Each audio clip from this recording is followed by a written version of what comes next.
बात तोर कवन बात है रे? काहे जी हमके कोनो चीज ना घट सकेला का? एगो चीज लिया देना। कौन चीज लिया दे रे? रोज तो तोर घटल रहेला। तो मेहरारू है तो एक एक चीज घटबा करी ना। सुना हमके एगो तेल लिया दीजिए। तेल घरवा में तो है कड़ुआ तेल रे। ऊ ना जी, हाउ जौन महकेला जी, ऊ वाला तेल। अच्छा अच्छा, अपन मुँह शीशा में देखलू ह? का कहत हवा? का हमार मुहवा केहू से बेकार है का हो? नहीं हो, तोहर मुहवा के इतना नीक है कि देखो ही लाकना। आइल ही तेल लेवा। सुना हमार बात। अरे क दिन से कहानी मल्ला न बतिया मारला बड़ा भौआ।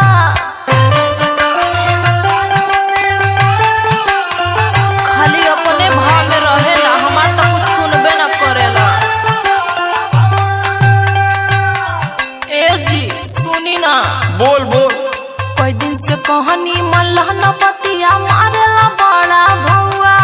अरे मारला बड़ा भौआ, मोर बाल मुआ हो ले ले अंता तेल गमकौआ मोर बाल।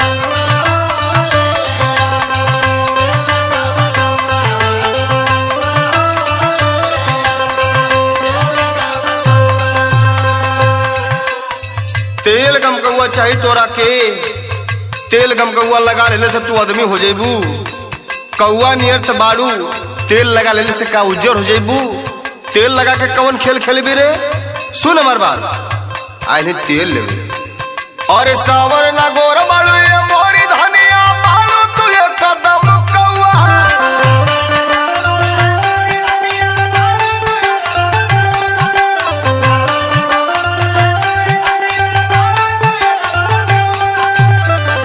अभी है कुल कहबा।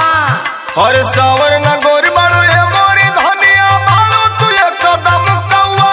अरे बाड़ू तू ये कदम कौआ मोरी रनिया हो का करबू तेल गमकौआ हमारी।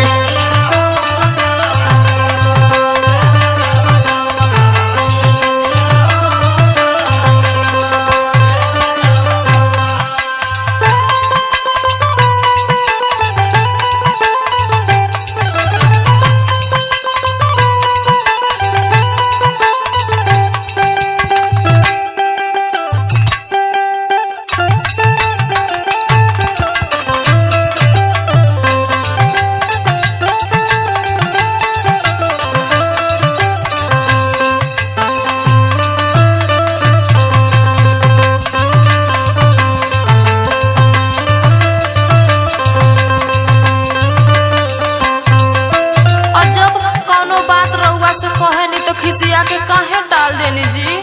राउर पत्नी बानी न। हाँ तो पत्नी हो तो पत्नी मती रहा और दिमाग का चटनी मत करा।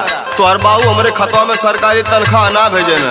और इधर उधर पैसा उड़ावेला, और जब कोनो चीज रउआ से मांगीला तो सीधे हमरे बाबूजी के जाला। सुना कहीं कुछ तोहरा से करेला माना।